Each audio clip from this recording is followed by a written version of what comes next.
Hi, I'm Erik Jones, and you're listening to Verse by Verse. The return of Jesus Christ to earth is one of the Bible's greatest themes.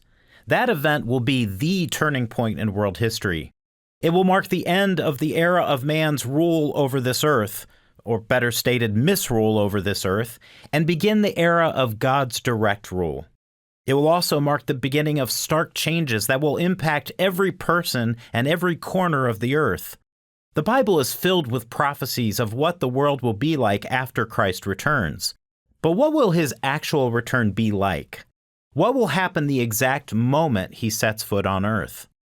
One of the most detailed prophecies of Jesus' return is found in the Old Testament in the book of Zechariah. The 14th chapter of Zechariah contains some of the most amazing and detailed prophecies of Christ's return in the entire Bible. It's an incredibly exciting chapter, and I urge you to read through the entirety of it on your own. But in this episode, we're just focusing on one single verse, verse 4, which describes some interesting details about the moment of Christ's return to this earth. In fact, the details Zechariah shares in this verse aren't found anywhere else in the scriptures, so it's important to take note of them here. So let's read it, Zechariah 14 verse 4. And in that day his feet will stand on the Mount of Olives, which faces Jerusalem on the east. The Mount of Olives shall be split in two, from east to west, making a very large valley. Half of the mountain shall move toward the north, and half of it toward the south. This prophecy is especially meaningful when you've had the opportunity to visit the Mount of Olives in Jerusalem. I've been blessed with the chance to visit it twice and stand near its peak, overlooking the old city of Jerusalem. You can look down from the Mount of Olives and see where the first and second temples once stood. You can see where the city of David was. You can see where the third temple, described by the prophet Ezekiel, will stand. And as you stand on that small mountain, you can look directly below you to the surface and think about the fact that one day that mountain will be split in two. No, not by the movement of tectonic plates or an earthquake, but by the sheer force and presence of Jesus Christ landing on it. Contrary to what some believe, when Christ returns, he's not going to stop in the sky, collect up his saints, and then go back to heaven. And he's not going to completely destroy the earth either. He is going to descend and land on the Mount of Olives. The mountain will then cleave in two right down the middle.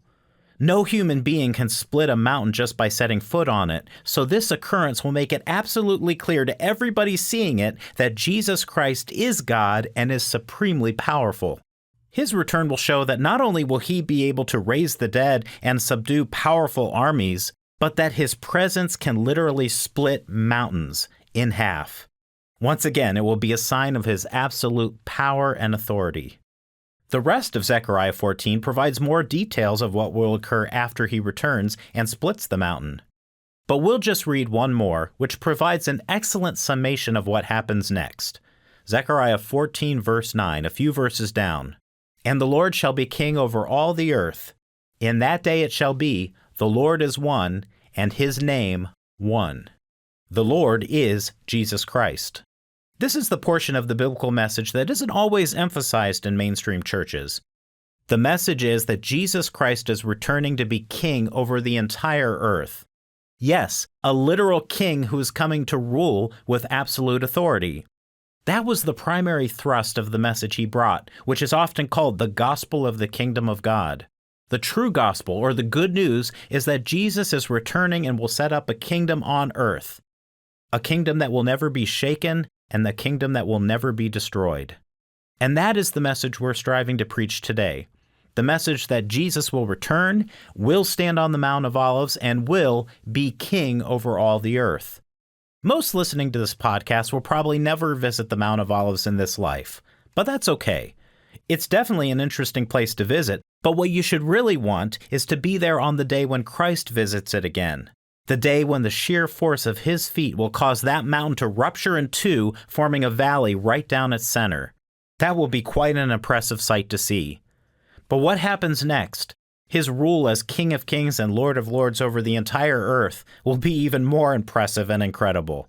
If you commit your life to him today and stay faithful and obedient, you will be there to see all of it. Verse by Verse is a companion podcast to the Daily Bible Verse blog, which you can find on the Life, Hope, and Truth Learning Center. Check out the show notes for more.